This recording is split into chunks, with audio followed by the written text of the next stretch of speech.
How's that for a slice of fried gold? You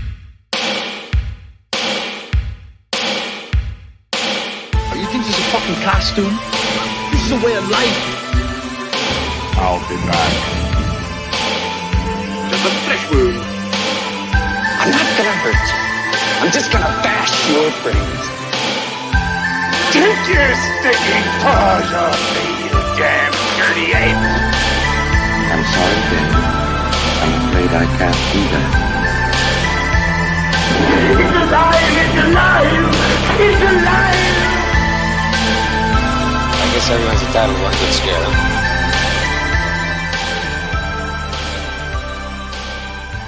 Greetings and welcome to Cinema Shock, the podcast celebrating the stories behind your favorite cult and genre films.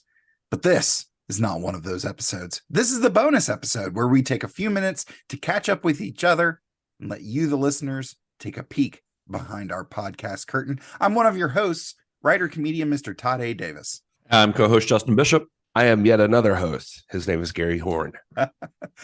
Hey guys, good to see you. Good morning. We saw you at Casa Davis last night for our little Thanksgiving thing. How'd you guys fare out? Did you guys have a good time? Not really. No, it was terrible. No. Okay, moving right along. It's a dump. Don't go there. If you're ever in South Carolina, Don't go to Todd's house. No, it was good stuff. Yeah, we had a good time seeing each other, and it's more rare that we're all in the same room together, but last night was a lot of fun. It was good seeing you guys. yeah. We used to do orgies like every year. I know. Nobody has time anymore. Yeah. Who has time for orgies? We call it networking now. Oh yeah. Well, this episode we're going to be taking a look at the ripple effect caused by the wonderful film DARKMAN, resulting in 2 direct-to-video sequels. What did you guys think of these? Well, we're just gonna dive right in. Yeah. What do we think? Well, they're definitely direct-to-video sequels to DARKMAN. I'll tell you that. That is true. It's interesting. After last episode, somebody, I think Todd, it was you that started the conversation that this could be a TV show. These definitely feel like they're episodes of a TV show. They really kind of do, yeah. Yeah. I think because and I made the comparison to Doctor Who during our regular episode covering Darkman, but the more I think about it, the more I'm convinced of it. It was like, yeah, this would have been such a great evergreen type of show, because with the narrative device of he can change his face to look like anybody, you can bring in anybody. Yeah. But what did you guys think of Darkman 2, The Return of Durant? I was going to throw in that along with that is you have your Darkman's real face that you got to show off every so often. Right. And I mean, it feels like it would play right alongside Highlander from around that time or something, because it's like you just get your main guy, you get Foslu or what I think I saw that's how his name's pronounced.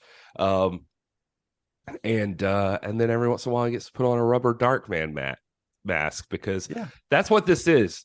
For anybody who hasn't seen it, is definitely lower budget, and so like whereas the original mask Darkman doesn't look terrible though. I mean, it doesn't, except when he talks. Except when he talks, then his mouth barely moves, because they gave Liam Neeson at least like I think they said like 18 different pieces or something that went on so that his face could move a little bit better. Yeah. This is very definitely like one rubber mask. That just the teeth look really silly when he's trying to talk, because they really do barely move. They're clearly on top of his regular lips. Whereas, as if it shouldn't be hard enough for Darkman to talk anyway, because he has no lips. But in Darkman 2, at one point when he's in his new lair that he's claimed, he kisses his kitty cat. Yeah. And I'm like, dude, what are you kissing that kitty cat with? You're just like not gnawing on it. What are you doing? Like, you have no lips, sir. You can't do that. He's kind of for anybody who hasn't seen it, I guess he's kind of gone full Batman now. Now he's got like a lair. Now he's got a lair. He's got his underground transportation system, like Yeah. a computer that talks to him. He's got his little choo-choo train that he rides into the city on. He can only go to crimes that are near the train tracks, though. Otherwise, he has to get out and run. Yeah. I do think it's possible that Arnold Vosloo, people saw him as Darkman and were like, "Oh yes, a mummy," and like, yeah, I guess for anyone who doesn't, who hasn't seen these, obviously Liam Neeson does not return for these sequels, and I didn't do a lot of research on this. We usually don't for these bonus episodes, but I didn't see anything about why Liam Neeson didn't return, although I can probably guess because he was in Schindler's List in 1993, which is a year before Darkman 2, and I can't imagine that doing a direct-to-video sequel to a movie that had been kind of an early starring role for him was high on his priority list. They also probably couldn't afford him at this point after Schindler's List. It's very powerful. So what they could afford was, dollar store Liam Neeson, which is Arnold Vosloo. Who Gary alluded to, most of you probably know as Imhotep from the Brendan Fraser Mummy movies. Although he was also a bad guy in the Sam Raimi produced Hard Target.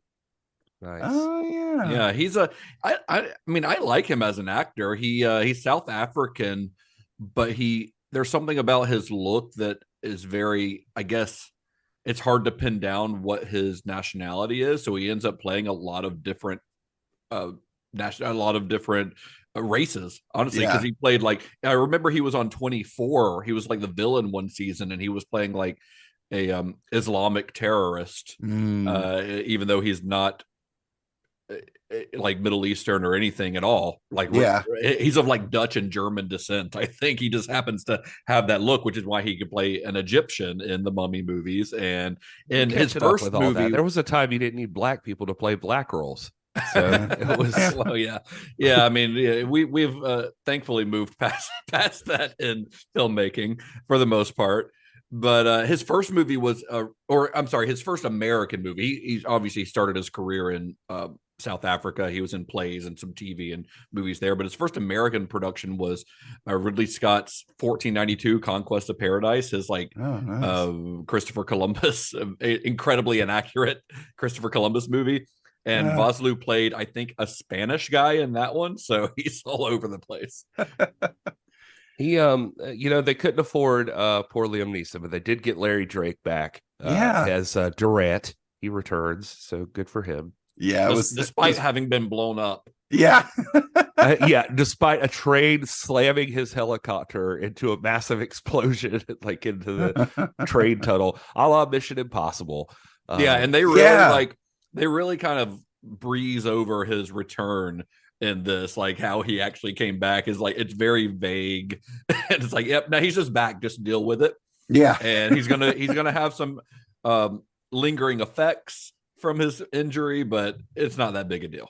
Yeah, he'll have nary a scratch on him. Not one. But and I'm sure that's how he returned, because like they were like, you'll be the main focus of this movie. And it's this is his movie. Yeah, 100%. It's called like The Return of Durant, and it is all about him. Like, I mean, Darkman is like a side character in this movie. He really is, because like Darkman, even when the character of Darkman is on screen, I would say like 75% of the time he's wearing someone else's face. So it's not Arnold Vosloo even playing Darkman most of the time. Right. It's him in disguise as other characters, like the whole movie. So it barely feels like a Darkman movie because of that. It's pretty fun though, honestly. Like I went into this. I'd never seen either of the sequels that I remember, but I went into it fearing the worst. And it's not a good movie by any means. It's not by normal standards, but it's pretty damn fun for a direct-to-video, like mid-90s action horror sequel. There's some fun effects and things. I mean, they're cheesy effects, but more ambitious than I expected from this. I mean, Sam Raimi produced this as well, so I'm sure he had a little bit of say in it. Renaissance Pictures, Sam Raimi's production company, they were responsible for this. Him and Rob Tapert were behind the scenes on it, even if I'm not sure how much how much they contributed creatively to it, other than making a few bucks off of it. Yeah, and I can't remember who it was written by who. It was I just had it up and I can't remember who wrote the damn thing. But the screenwriters on it? Yeah, Herzog and Stephen McKay wrote the teleplay. Werner Herzog wrote this. No, it's his lesser known brother Lawrence Herzog. Larry Herzog wrote this movie. Robert Eisel, who wrote The Great Debaters with Denzel Washington and Forrest Whitaker, and was a writer on Cagney and Lacey and The Equalizer. Him, and then you had Lawrence Herzog, who was a writer, another TV writer. He did Nowhere Man. Yeah, he did 24. It looks like. And then Stephen McKay did the teleplay. Now he was a writer on Hard to Kill, so those are the credentials you need. Yeah, that makes sense for a direct-to-video movie. So the guy who directed these movies, he directed both of them. Same guy directed both of these movies. His name's Bradford May, and I looked into him a little bit because I was curious. You can't find a ton about him because he's not like incredibly well known. But I did find out a couple things digging into him a bit. He started his career as a cinematographer, working primarily in television through the 80s. He worked on shows like Simon and Simon and Dallas. But if you look at his like IMDb, even when he did feature-length films, not episodes of TV shows, they're almost entirely TV movies.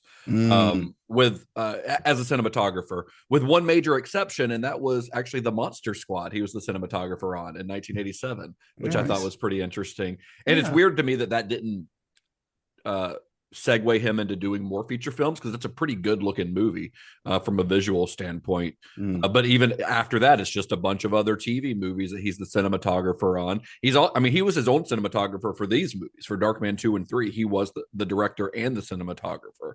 Oh, wow. And then if you look at his directing career, it's pretty much the same. It's almost entirely TV episodes of TV series, some of which he, like I mentioned Dallas earlier, he did, 30 episodes or something of that. He did that as a director as well, where he would, sometimes he would do like one episode. He did an episode of Supernatural, Gary, season 2. Yeah. He did an episode of Supernatural.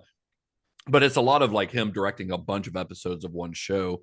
So, kind of a journeyman director is what he seems. It's just that he mostly works in television, and even his feature-length movies are all television, with the exception of a couple of direct-to-video movies like the Darkman movies. But even those are few and far between. They're still mostly TV movies, and a lot of them seem to be of the Lifetime Hallmark Channel variety. Yeah, I'm getting that vibe as I'm looking over his so IMDb. I was like, I was scrolling his IMDb, and I'm like, I have literally never heard of any of these movies that he made after Darkman, except for maybe like the Amy Fisher story, just because I remember that being a big deal. So I just clicked on one randomly. I just picked one randomly, and it was called Operation Cupcake.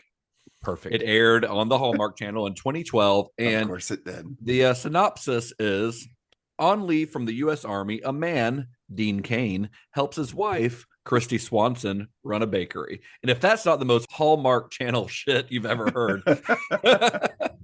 And one day, Sam Raimi was scrolling and saw that and said, Darkman.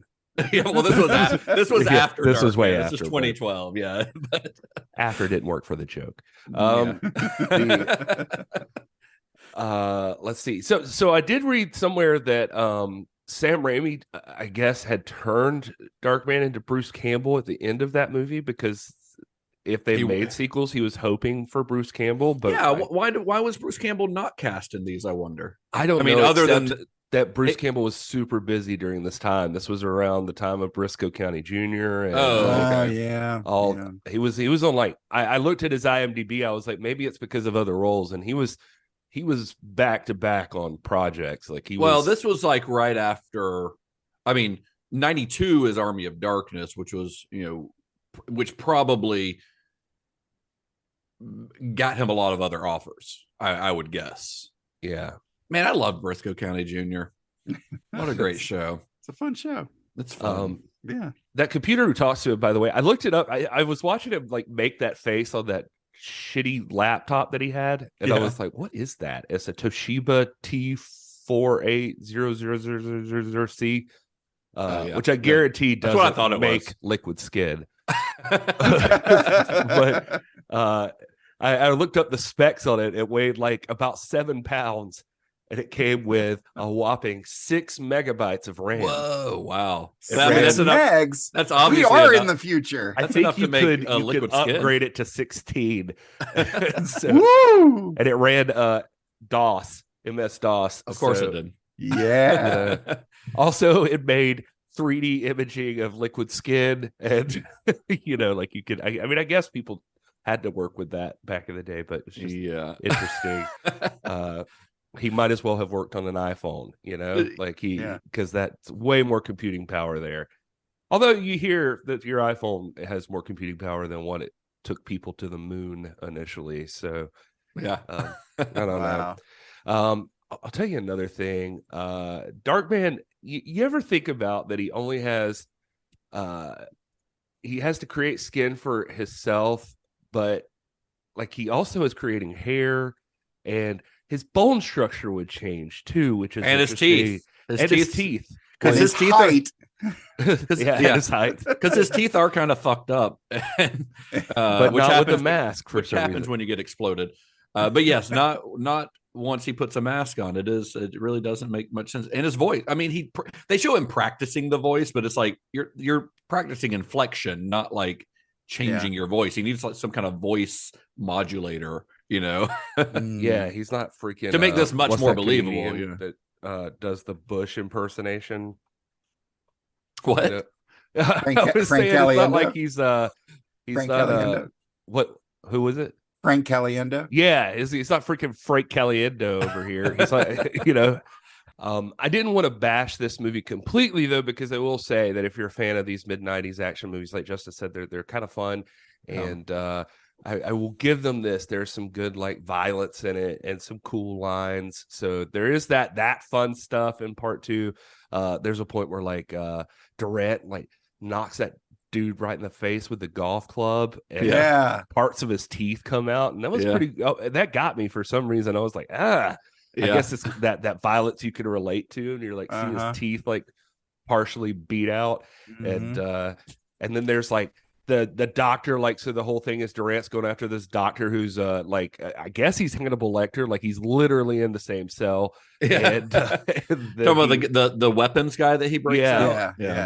Sorry, the professor or whatever he is, Dr. Hathaway. Well, he's in an insane asylum, I think. Yeah, but like it's in that glass cage, and it like literally looks just like Silence of the Lambs.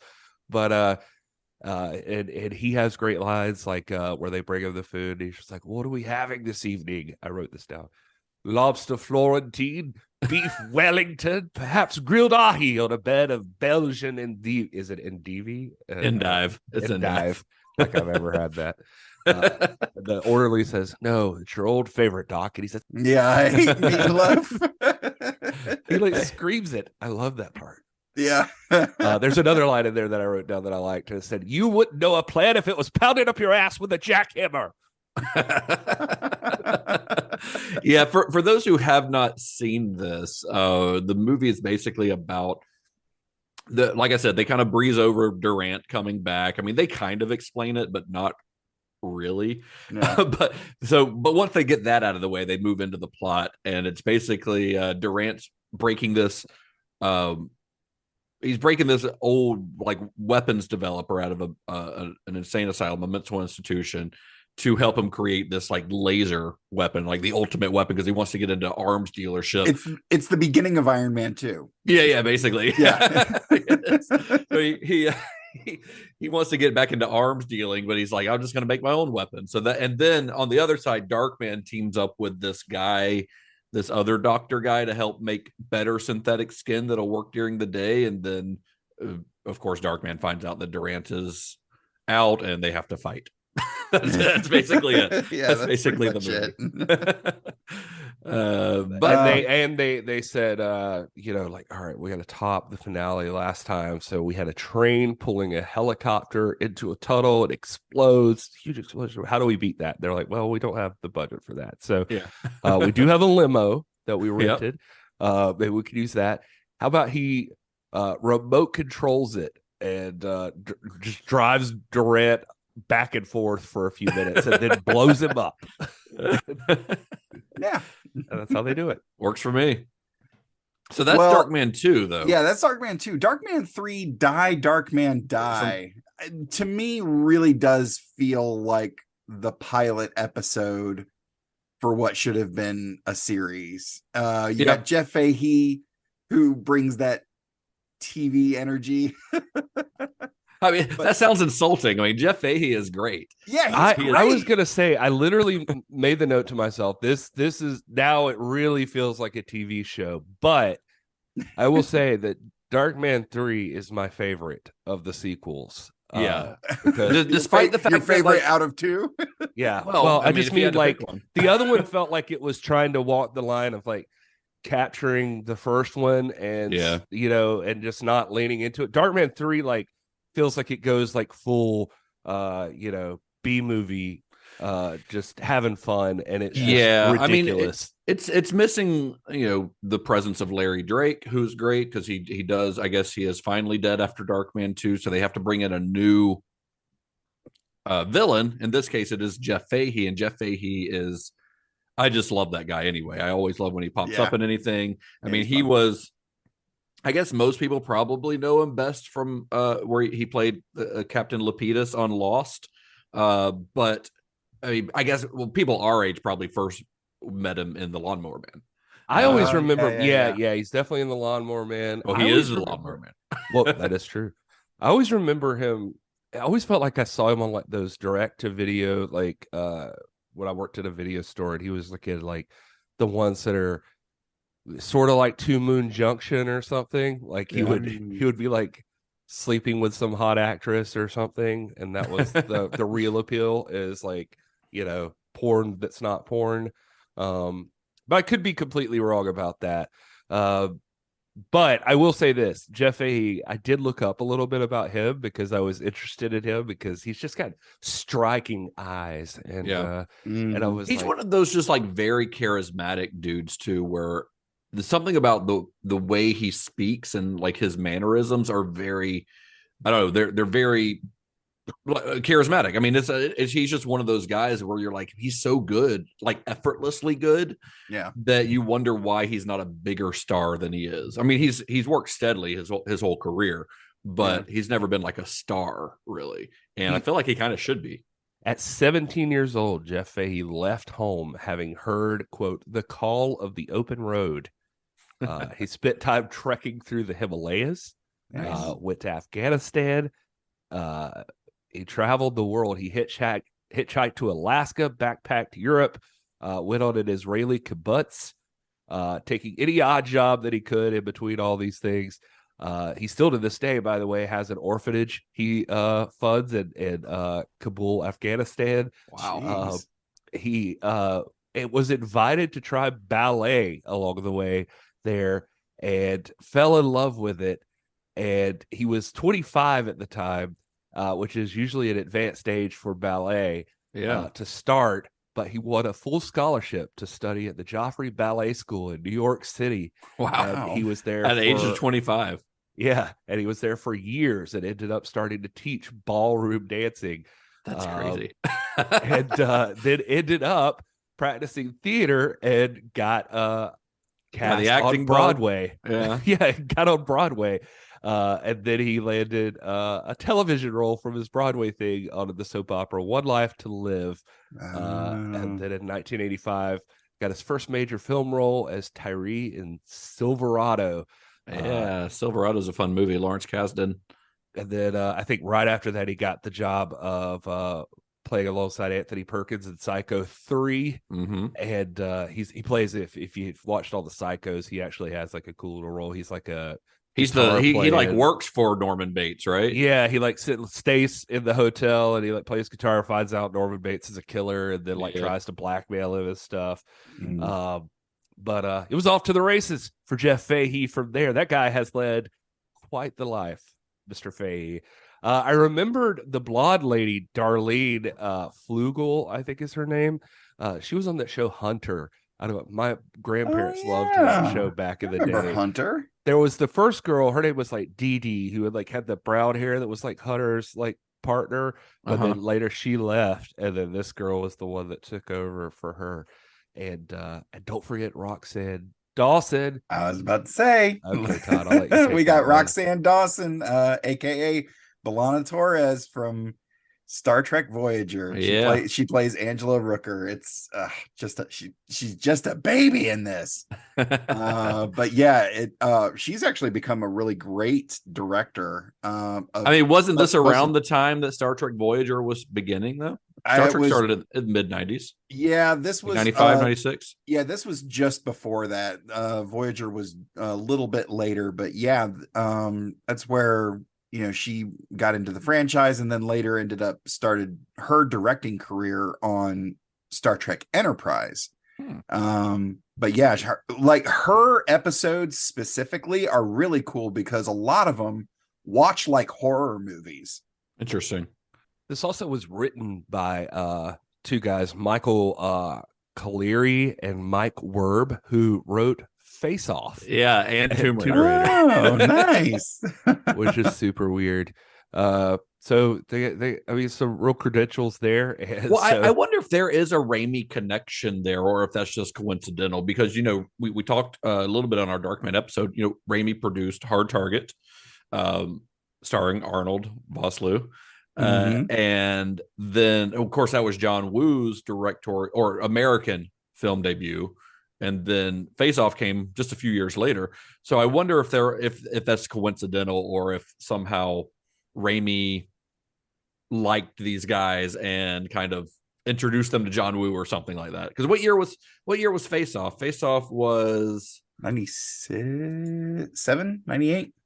It was 97, so it would have been a year after this. So so that's possible. I'm just completely speculating, obviously, but I am curious if there's some kind of connection there. It's interesting, and again, this movie goes back to the villain seems to be the most important part. The lead villain, Jeff Fahey, even gets like lead billing above the title. Yeah, in the movie, like it's like Jeff Fahey in.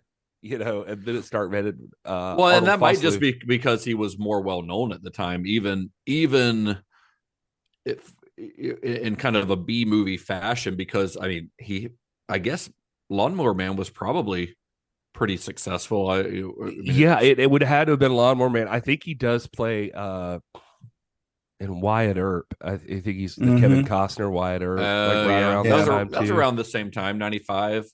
Yeah. So. So there's that stuff. I don't know, but I'm with you, Gary. I definitely liked between the two. I think they're both fun for the type of movie that they are. But part 3, if I had to choose which one I liked better, it would be part 3. I just think it's got a better script, honestly. And I think that as much as I love Larry Drake, he doesn't even hold a candle to Jeff Fahey. Yeah. Yeah, he's a great villain. It's just got all the weird stuff. Like Fahey also loves playing classical piano. He's just like a weird villain. He's an eccentric villain. He's fun. Yeah, and there's weird freaking lines like that drug deal at the beginning where the guy's like, "Oh, it's cut," and he's like, "Taste it." And he's like, "Oh, how long have we been working together?" And the one drug dealer who's like not scared at all that he's about to die is just like, "Do you like the taste of that? I pissed in it." Yeah. And then the one guy chases Darkman who steals all the money. But like Darkman's now he's like cutting the one-liners, like the dude he's made up as like turns the corner and sees him and he's like, "How's it going, beautiful?" And like smashes him in the face with a crowbar. Then they all chase him down into the sewer and he's like going down the sewer tunnel, like going down. That's good. There's just weird lines, and like the one guy's like climbing out of that sewer later and gets his head cut off by like it's like a snow plow. It's not, I don't remember that it was snowing, but there is and just weird shit like that. I will say too, Foslo, the one thing that drove me nuts is like they try to do the stunts with Darkman, and you can tell it's probably like another stunt. It's a stunt man, but they try to overdub his voice into it, and he is not good at faking screaming, because like Darkman will be like an explosion behind him and he's like, "Ah," It's just how he sounds, like every scream, and he does it so many times. It is pretty funny. But there's one scene where they shoot a bazooka at him, and somehow it's like a rocket launcher, and the rocket like goes like by his head and through the thing he's on in the tunnels. Remember that? Yeah, it's like he somehow just barely misses him. It just misses him, but which is impressive considering the thing that he is on cannot move side to side to get out of the way because it is on track. No, this guy was just the guy was just a bad shot. He was either a bad shot or the best shot, because it goes like not like off to the side, it goes right by his head. Yeah, and like he's got the framework of the thing he's in, and it goes through the back window, out the front window. I mean, he should have just aimed for the bottom of that thing. But yeah, you would think, why don't you aim for the huge part of it? No, he just like freaking needle and threads that thing like right past Darkman's head. I don't know. It's real weird. What did you guys think about the overabundance of reuse of previous footage?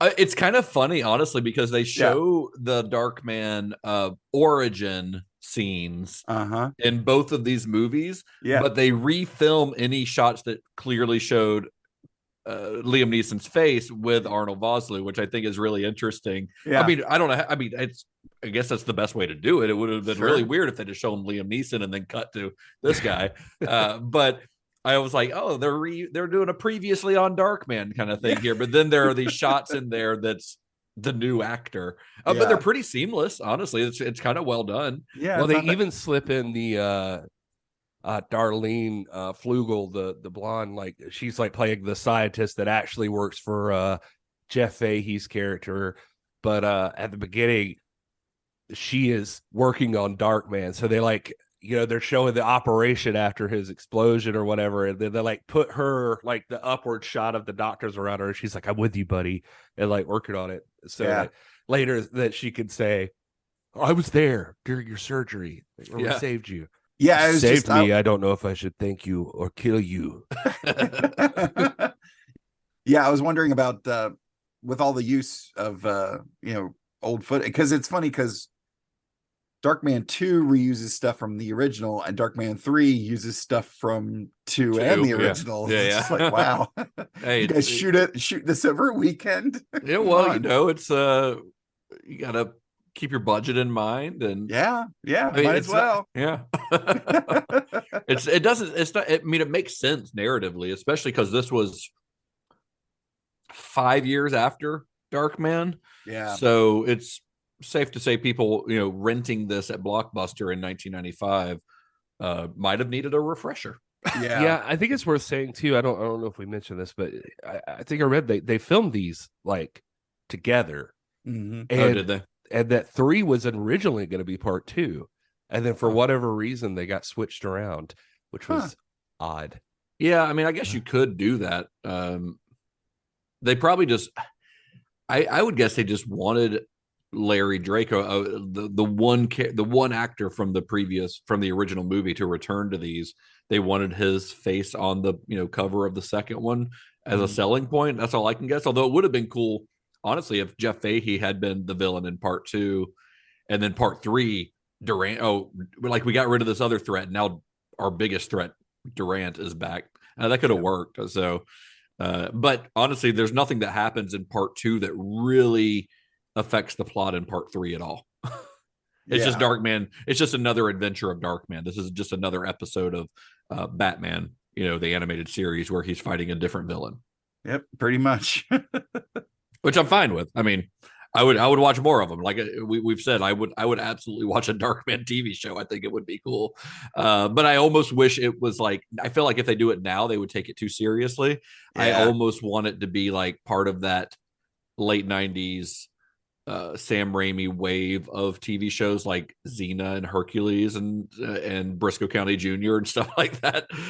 Like I almost wanted to be part of that era of TV, like a Darkman series that I watched on UPN on Sunday afternoon or something. Oh, very much. Yeah. Did either of you guys happen to catch the Darkman short from 2012?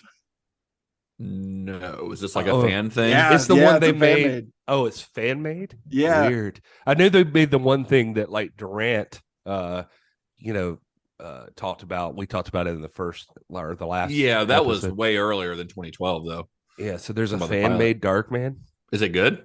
The short, it's not bad. I mean, it's clear they're missing the camp factor, because it's 2012. They're trying to do the Christopher Nolan bullshit, probably. Right. Yeah, that would be my guess. Let's make he's this dark, man. We got to make it dark. Yeah, we got to make it dark. Man. Darkman Begins. Yeah. Well, that's what somebody would do now. If Warner Brothers or somebody, well, I guess it'd be Universal, decided they were going to do a new Darkman, I guarantee that's the kind of shit they would pull off. Because we talked about how Liam Neeson's game to do another one, but I would really hope, and Raimi's talking to Universal about it, but I would hope that Raimi would at least be somewhat involved creatively too, because otherwise it would be in danger of taking itself too seriously. And I think part of the fun of Darkman, the first one and the sequels, is that it doesn't take itself too seriously. It's a ridiculous concept, and it should remain ridiculous. Oh yeah. I think, I keep thinking back to the Universal Classic Monsters, and they had, once they kind of established their, that stable of characters, they started having them cross over. We kind of got an early version of what the Marvel Cinematic Universe would turn out to be, with like, so-and-so meets so-and-so, Dracula meets Frankenstein, and Frankenstein meets the Wolfman. And, you started getting those really fun crossovers with Darkman. I don't see why you can't do that. I mean, people dig the crossover thing, and Universal's got a great stable of characters. It might be fun. So you could do Darkman and Ash. Yeah. I was going to say Darkman versus Tom Cruise's Mummy. Oh God, that'd be fun. No, be okay. So, Dr. Peyton Westlake has been brought in to study the skin remains of this mummy that's found in some new dig or something like that, and then shenanigans ensue. There you go. Yeah, I mean, I'm fine with it. Just don't get the Tom Cruise version of the mummy involved. That was a well, mess. You don't like Sophia Boutella? Oh, I love Sophia Boutella. I just don't love the movie she was in. Well, I mean, Universal did like Shrek or something, didn't they? I don't know. That was DreamWorks. Oh, well, never mind. Gary, we could only hope that there would be a Shrek Darkman crossover. All right, I'm making notes now, fellas. We'll see what I can crank out. I know there needs to be a fan created universe of Darkman Shrek adventures. Oh, I thought I was ugly. Oh my God. Can you imagine? I like the idea of the like CG animated Darkman too. It'd be fun. Well, Eddie Murphy just like playing off of him as dog. Yeah. Well, folks, I hope you've enjoyed the Darkman franchise as much as we have. Up next, we are moving on with our Sam Raimi series. We will be discussing Army of Darkness, which you can find in many different places. You should find it on your shelf at home. It's good enough for you to own. Yeah, it's also been released like 17 times over the last 20 years. So, so gentlemen, where can you be found on the internet? This is Gary Horn. I am at Justin_Bishop in most of the places. And I am at Mr. Todd A. Davis on all of the socials. Justin, where can people find our episodes and merch and stuff? Well, you can go to cinemashock.net. You can find all that stuff. You can also find links to our Discord, etc. And you can find us on social media at cinema_shock in all the social media places that have not been burned to the ground yet. Whoa. I got dark. Yeah. Well, have you not been following the news? Yeah. Well, thanks for joining us, and until next time. May the wings of liberty never lose a feather. And be excellent to each other. Johnny has the keys.